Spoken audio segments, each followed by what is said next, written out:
ആത്മാവിനെ ഞാൻ സമർപ്പിക്കുന്നു എന്ന് അരുൾ ചെയ്ത് അവിടുന്ന് മരിച്ചു. പെട്ടെന്ന് സൂര്യൻ ഇരുണ്ടു.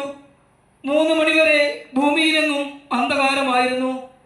ദേവാലയത്തിലെ തിരശ്ശീല കടങ്ങളും പാപങ്ങളും ഞങ്ങളോട് ക്ഷമിക്കണമേ. ഞങ്ങളെ പ്രലോഭനത്തിൽ വീഴാനിടയാക്കരുതേ.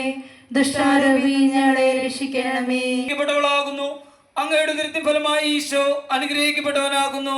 പരിശുദ്ധ മറിയമേ തമ്പുരാന്റെ അമ്മേ, പാപികളായ ഞങ്ങൾക്ക് വേണ്ടി എപ്പോഴും ഞങ്ങളുടെ മരണസമയത്തും തമ്പുരാനോട് അപേക്ഷിച്ചുകൊള്ളണമേ. കർത്താവെ അനുഗ്രഹിക്കണമേ. പരിശുദ്ധ ദൈവമാതാവേ, ക്രൂശിതനായ കർത്താവിന്റെ തിരുമുറിവുകൾ ഞങ്ങളുടെ ഹൃദയ